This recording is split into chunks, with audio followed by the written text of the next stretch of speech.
নমস্কাৰ এই মুহূৰ্তৰ আটাইতকৈ গুৰুত্বপূৰ্ণ খবৰ ডাঙৰ খবৰ লৈ অহাৰ চেষ্টা কৰিছো মন্ত্ৰী অশোক সিংঘালে মিয়াক চিকিৎসাৰ পৰা বঞ্চিত কৰিব স্বাস্থ্য খণ্ডৰ স্বাস্থ্য মন্ত্ৰী অশোক সিংঘালে হিন্দু মুছলমানৰ বিভাজন সৃষ্টি কৰিব মন্ত্ৰী অশোক সিংঘালৰ বিৰুদ্ধে এনেদৰে গৰজি উঠিছে এতিয়া আমছু মিয়া জনগোষ্ঠী আৰু ভাওনাক অপমান কৰাৰ অভিযোগ উত্থাপন হোৱাৰ পাছতেই এতিয়া অশোক সিংঘালক লৈ ৰাজ্যজুৰি হৰব প্ৰতিক্ৰিয়াৰ সৃষ্টি হোৱা পৰিলক্ষিত হৈছে আৰু তাৰ পাছতেই এবাৰ আমছুৰ সভাপতি ৰেজাউল কৰিম চৰকাৰে উভতি ধৰিছে মন্ত্ৰী অশোক সিংঘালক আৰু সমান্তৰালভাৱে ক্ষমা খোজাৰ দাবী উত্থাপন কৰিছে মন্ত্ৰী অশোক সিংঘালক আমি সবিস্তাৰে খবৰটো লৈ অহাৰ চেষ্টা কৰিম এই মুহূৰ্তৰ আটাইতকৈ ডাঙৰ খবৰ জনাইছো মন্ত্ৰী অশোক সিংঘালৰ বিৰুদ্ধে গৰজি উঠিল আমছুৱে এবাৰ ৰাজ্যপালৰ কাষ চাপিছে মন্ত্ৰী অশোক সিংঘালক পদৰ পৰা অপসাৰণ কৰিব লাগে বুলি দাবী উত্থাপন কৰিছে মিয়া জনগোষ্ঠী আৰু ভাওনাক অপমান কৰিছে অশোক সিংঘালে আৰু সিংঘালৰ কোম্পানীৰ 90% শ্ৰমিক মিয়া নে আন কোনোবা এনে প্ৰশ্ন কৰিছে এতিয়া আমছুৱে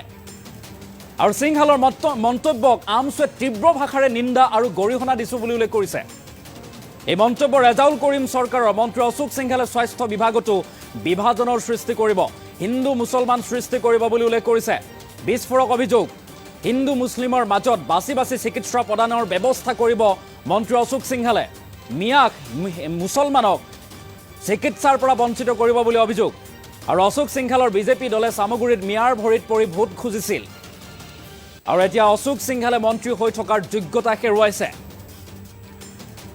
যোগ্যতা হেৰুৱাইছে মন্ত্ৰী হৈ থকাৰ এনেদৰে এক ডাঙৰ মন্তব্য আমছুৰ আৰু সিংঘালৰ মন্ত্ৰী পদ কৰ্তন কৰি তেখেতক অপসাৰণ কৰক অশোক সিংঘালৰ অপসাৰণৰ দাবীৰ স্মাৰক পত্ৰ প্ৰদান কৰিছে ৰাজ্যপালৰ কাষ চাপিছে এতিয়া আমছুৰ নেতৃত্ব আৰু ইয়াৰ পূৰ্বে সিংঘালৰ বিৰুদ্ধে এজাহাৰ দাখিল কৰিছে আমছুৱে ঢেকিয়াজুলিত এক ডাঙৰ মন্তব্য কৰিছিল তেনে এক অভিযোগ আছে মন্ত্ৰী অশোক সিংঘালৰ বিৰুদ্ধে আৰু তাৰ পাছত সমান্তৰালভাৱে কিছুদিন পূৰ্বে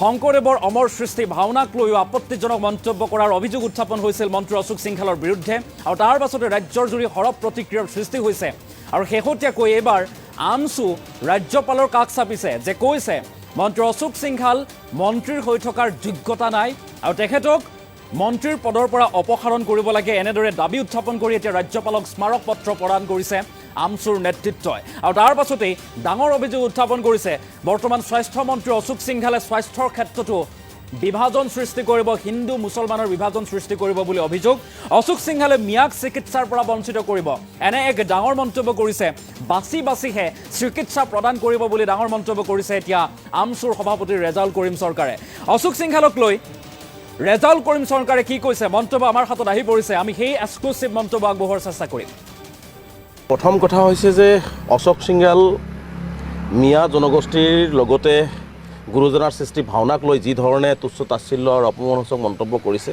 এই কাৰ্যটোক আমি পূৰ্বেও নিন্দা কৰিছোঁ আৰু গৰিহণা দিছোঁ আজিও আমি সদৌ অসম সংখ্যালঘু ছাত্ৰ ইউনিয়নৰ পৰিয়ালৰ ফালৰ পৰা তীব্ৰ গৰিহণা নিন্দা দিছোঁ যে অশোক সিংঘাল এজন বহিৰাগত বনিয়াই আচলতে কিদৰে সাহস পালে অসমৰ প্ৰায় 90 লাখ জনগোষ্ঠী থকা জনগোষ্ঠীক তুচ্ছ তাচ্ছিল্য কৰিবৰ কাৰণে গুৰুজনাৰ সৃষ্টি ভাওনাক তুচ্ছ তাচ্ছিল্য কৰিবৰ কাৰণে আচলতে আমি তেওঁলোকক বৰপীৰা পাৰি দিছোঁ আৰু তেওঁলোকে অসমখনত আহি লুণ্ঠন কৰি অসমীয়া জাতিটোক থানমান কৰি অসমত সাম্প্ৰদায়িক সংঘাত লগাই অসমৰ মাজত এটা বিভাজন সৃষ্টি কৰি তেওঁ ইয়াৰ পৰা গুচি যাব গতিকে এই কথাটো আমি কেতিয়াও সহজভাৱে মানি নলওঁ যাৰ কাৰণে আজি আমি স্মাৰক পত্ৰ প্ৰদান কৰিছোঁ ৰাজ্যপালৰ জৰিয়তে আমি তেওঁৰ মন্ত্ৰী সভাৰ পৰা তেওঁক কৰ্তন কৰাৰ দাবী উত্থাপন কৰিছোঁ কাৰণ মুখ্যমন্ত্ৰী ডাঙৰীয়া তেওঁক মন্ত্ৰী সভাৰ পৰা কৰ্তন কৰাৰ সাহস নাই কাৰণ মুখ্যমন্ত্ৰীৰ সহায়স্বৰূপ মুখ্যমন্ত্ৰী হিমন্ত বিশ্ব ডাঙৰীয়াৰ সহায়স্বৰূপ আৰু মুখ্যমন্ত্ৰীৰ সাহসতেই আচলতে এনেকুৱা ধৰণৰ বক্তব্য আগবঢ়াই অসমখনত এটা সংঘাত সৃষ্টি কৰা পৰিৱেশ আচলতে সৃষ্টি কৰিবৰ কাৰণে লগাইছে বুলি এতিয়া আমাৰ সন্দেহ হৈছে গতিকে আমি স্পষ্টভাৱে ৰাজ্যপালক আজি স্মাৰক পত্ৰ প্ৰদান কৰিছোঁ যে স্বাস্থ্য বিভাগৰ দ্বাৰা এটা বিয়াগম বিভাগ যি বিভাগত সকলো জাতি জনগোষ্ঠীৰ মানুহে ট্ৰিটমেণ্ট হয়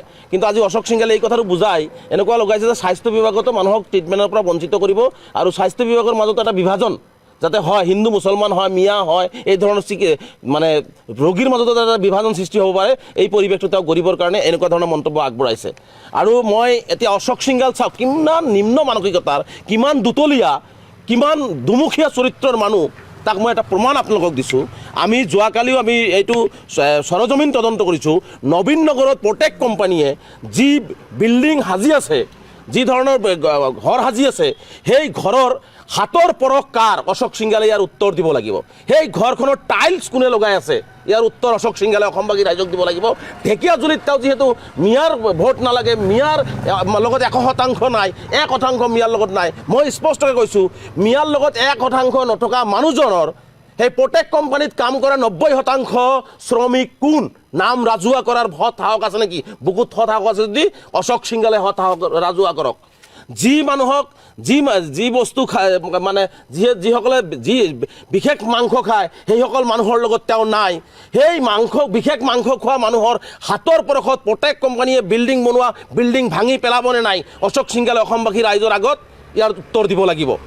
গতিকে আমি সেইকাৰণে কৈছোঁ যে এইটো এটা দুতলীয়া দুমুখীয়া চৰিত্ৰৰ সাম্প্ৰদায়িক বিষবাস্প পৰা অসম বিৰোধী, অসমীয়া জাতি বিৰোধী, অসমৰ সভ্যতা সংস্কৃতিৰ বিৰোধী এজন মানুহক এনেকুৱা বৰপীৰা পাৰি দি আজি আমি অসমখন ধ্বংসৰ পথলৈ লৈ গৈ আছোঁ। গতিকে অসমবাসী ৰাইজে সজাগ হ'ব লাগে, অসমবাসী ৰাইজে সচেতন হ'ব লাগে, আৰু এই ধৰণৰ মানুহক অসমৰ ৰাজনৈতিক জীৱনৰ পৰা, সামাজিক জীৱনৰ পৰা বয়কট কৰিব লাগে। আৰু এটা উদাহৰণ আপোনালোকক দিছোঁ, অশোক সিংহাল যদি ইমানেই মিয়া বিদ্বেষী, মিয়াটো তেওঁৰ লগত নাই, তেওঁক দৰকাৰ নাই, অশোক সিংহালক মিয়াৰ দৰকাৰ নাই, অশোক সিংহালৰ চাৰ্টিফিকেটৰ দৰকাৰ নাই, অশোক সিংহালক মিয়াৰো প্ৰয়োজন নাই।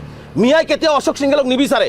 এই অশোক সিংহালৰ দৰে বিজেপি দলে চামুগুৰিত গৈ মিয়াৰ ভৰিত পৰি ভোট ভিক্ষা খুজিছিল। যদি সাহস আছে, মিয়াৰ ভোট নালাগে, মিয়া অঞ্চলত প্ৰাৰ্থিত্ব নিদিওঁ, মিয়া অঞ্চলত কেম্পিং নকৰোঁ, বিজেপি নাযাওঁ, এই কথাটো স্পষ্ট কৰি ৰাজহুৱা কৰাৰ বহুত সৎ সাহস আছে যদি বিজেপি দল আৰু অশোক সিংহালে ঘোষণা কৰক। আজি মিয়াৰ অশোক সিংহাল দৰমহা ক'ৰ পৰা খাই আছে?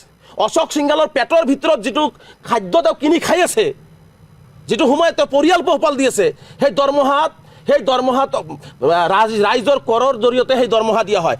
সেই কৰৰ মাজত মিয়াৰো কৰ আছে, মিয়াও টেক্স দিছে। মিয়াৰ টেক্সত নিজৰ পৰিয়াল নিজে পোহপাল চলি আছে, আৰু মিয়াক তেওঁ তুচ্ছ তাচ্ছিল্য কৰিছে। গতিকে এই ধৰণৰ দুমুখীয়া চৰিত্ৰ আমি অসমবাসী ৰাইজৰ আগত অৱগত কৰিলোঁ। গতিকে এনেকুৱা ধৰণৰ বিষাক্ত, এনেকুৱা ধৰণৰ দুমুখীয়া চৰিত্ৰৰ সাম্প্ৰদায়িক বিষবস্প পৰা মানে ৰাজনৈতিক নেতাৰ পৰা আঁতৰত থাকিবৰ কাৰণে অসমবাসী ৰাইজক আমি আহ্বান জনাইছোঁ। আজি গুৰুজনাৰ সৃষ্টি ভাওনাক আজি অপমান কৰিলে। আজি প্ৰেছ ক্লাবে বাৰে বাৰে দাবী উত্থাপন কৰাৰ পিছত আজি চাওক কিমান স্পৰ্ধা। প্ৰেছ ক্লাবৰ সেই সাংবাদিক ভাইসকলে, সেই সাংবাদিক বন্ধুসকলে আজি সঁচা কথাটো উত্থাপন কৰাৰ কাৰণে সাংবাদিক বন্ধুসকলক আজি তেওঁলোকে ভাবুকি প্ৰদান কৰিলে যে সাংবাদিকৰ বিৰুদ্ধে ব্যৱস্থা গ্ৰহণ কৰা হ'ব।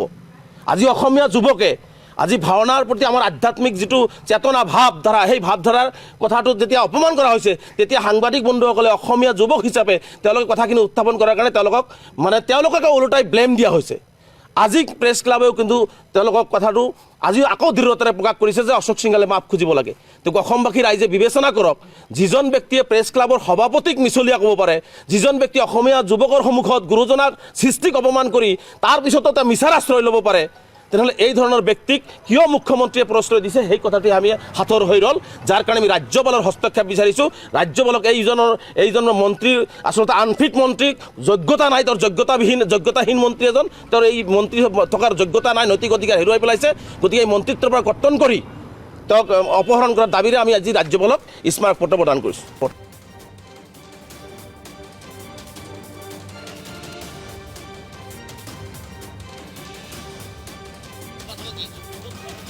আৰু এয়া আছিল আমচুৰ নেতা ৰেজাউল কৰিম চৰকাৰৰ মন্তব্য। আমি সেই মন্তব্য শুনাৰ চেষ্টা কৰিলোঁ।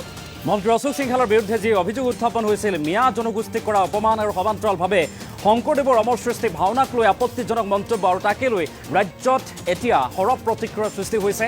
আৰু এই প্ৰতিক্ৰিয়া চলি থকাৰ মাজতে এইবাৰ ৰাজ্যপালৰ কাষ চাপিছে আমচুৰ নেতৃত্ব। মন্ত্ৰী অশোক সিংহালৰ মন্ত্ৰী পদ কৰ্তন কৰিব লাগে, আৰু সমান্তৰালভাৱে তেখেতে মন্ত্ৰী হৈ থকাৰ যোগ্যতা হেৰুৱাইছে, আৰু মন্ত্ৰী পদৰ পৰা অপসাৰণ কৰাৰ দাবীৰে এনেদৰে এটা স্মাৰক পত্ৰ প্ৰদান কৰিছে ৰাজ্যপালক আমচুৰ নেতৃত্বই। আৰু সমান্তৰালভাৱে গুৰুতৰ অভিযোগ উত্থাপন হৈছে যে মিয়াক অপমান কৰা মন্ত্ৰী অশোক সিংহালে মিয়াক চিকিৎসাৰ পৰা বঞ্চিত কৰিব। বৰ্তমান তেখেত স্বাস্থ্য মন্ত্ৰী, আৰু স্বাস্থ্য খণ্ডতো এইগৰাকী স্বাস্থ্য মন্ত্ৰীয়ে বিভাজন আনিব, হিন্দু মুছলিমৰ বিভাজন আনিব বুলি অভিযোগ উত্থাপন কৰিছে এইগৰাকী ৰেজাউল কৰিম চৰকাৰে।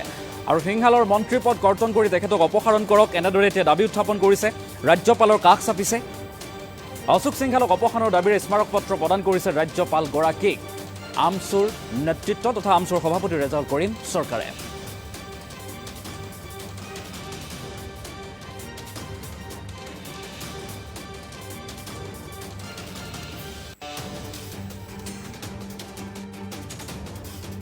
প্ৰথম কথা হৈছে যে অশোক সিংঘাল মিয়া জনগোষ্ঠীৰ লগতে গুৰুজনাৰ সৃষ্টি ভাওনাক লৈ যি ধৰণে তুচ্ছ তাচ্ছিল্য আৰু অপমানসূচক মন্তব্য কৰিছে এই কাৰ্যটোক আমি পূৰ্বেও নিন্দা কৰিছোঁ আৰু গৰিহণা দিছোঁ। আজিও আমি সদৌ অসম সংখ্যালঘু ছাত্ৰ ইউনিয়নৰ পৰিয়ালৰ ফালৰ পৰা তীব্ৰ গৰিহণা নিন্দা দিছোঁ যে অশোক সিংঘাল এজন বহিৰাগত বনিয়াই আচলতে কিদৰে সাহস পালে অসমৰ প্ৰায় 90 লাখ জনগোষ্ঠী থকা জনগোষ্ঠীক তুচ্ছ তাচ্ছিল্য কৰিবৰ কাৰণে গুৰুজনাৰ সৃষ্টি ভাওনাক তুচ্ছ তাচ্ছিল্য কৰিবৰ কাৰণে আচলতে আমি তেওঁলোকক বৰপীৰা পাৰি দিছোঁ আৰু তেওঁলোকে অসমখনত আহি লুণ্ঠন কৰি অসমীয়া জাতিটোক থানমান কৰি অসমত সাম্প্ৰদায়িক সংঘাত লগাই অসমৰ মাজত এটা বিভাজন সৃষ্টি কৰি তেওঁ ইয়াৰ পৰা গুচি যাব। গতিকে এই কথাটো আমি কেতিয়াও সহজভাৱে মানি নলওঁ, যাৰ কাৰণে আজি আমি ৰাজ্যপালক আমি স্মাৰক পত্ৰ প্ৰদান কৰিছোঁ। ৰাজ্যপালৰ জৰিয়তে আমি তেওঁৰ মন্ত্ৰীসভাৰ পৰা তেওঁক কৰ্তন কৰাৰ দাবী উত্থাপন কৰিছোঁ, কাৰণ মুখ্যমন্ত্ৰী ডাঙৰীয়া তেওঁক মন্ত্ৰীসভাৰ পৰা কৰ্তন কৰাৰ সাহস নাই। কাৰণ মুখ্যমন্ত্ৰীৰ সহায়স্বৰূপ মুখ্যমন্ত্ৰী হিমন্ত বিশ্ব ডাঙৰীয়াৰ সহায়স্বৰূপ মুখ্যমন্ত্ৰীৰ সাহসতেই আচলতে এনেকুৱা ধৰণৰ বক্তব্য আগবঢ়াই অসমখনত এটা সংঘাত সৃষ্টি কৰা পৰিৱেশ আচলতে সৃষ্টি কৰিবৰ কাৰণে লগাইছে বুলি এতিয়া আমাৰ সন্দেহ হৈছে। গতিকে আমি স্পষ্টভাৱে ৰাজ্যপালক আজি স্মাৰকপত্ৰ প্ৰদান কৰিছোঁ যে স্বাস্থ্য বিভাগৰ দ্বাৰা এটা বিয়াগুম বিভাগ, যি বিভাগত সকলো জাতি জনগোষ্ঠীৰ মানুহে ট্ৰিটমেণ্ট হয়, কিন্তু আজি অশোক সিংঘালে এই কথাটো বুজাই এনেকুৱা লগাইছে যে স্বাস্থ্য বিভাগতো মানুহক ট্ৰিটমেণ্টৰ পৰা বঞ্চিত কৰিব আৰু স্বাস্থ্য বিভাগৰ মাজত এটা বিভাজন যাতে হয়, হিন্দু মুছলমান হয়, মিয়া হয়, এই ধৰণৰ মানে ৰোগীৰ মাজত এটা বিভাজন সৃষ্টি হ'ব পাৰে, এই পৰিৱেশটো তেওঁ গঢ়িবৰ কাৰণে এনেকুৱা ধৰণৰ মন্তব্য আগবঢ়াইছে। আৰু মই এতিয়া অশোক সিংঘাল চাওক কিমান নিম্ন মানসিকতাৰ, কিমান দুতলীয়া, কিমান দুমুখীয়া চৰিত্ৰৰ মানুহ, তাক মই এটা প্ৰমাণ আপোনালোকক দিছোঁ। আমি যোৱাকালিও আমি এইটো সৰজমিন তদন্ত কৰিছোঁ। নবীন নগৰত প্ৰত্যেক কোম্পানীয়ে যি বিল্ডিং সাজি আছে, যি ধৰণৰ ঘৰ সাজি আছে, সেই ঘৰৰ হাতৰ পৰশ কাৰ অশোক সিংঘালে ইয়াৰ উত্তৰ দিব লাগিব।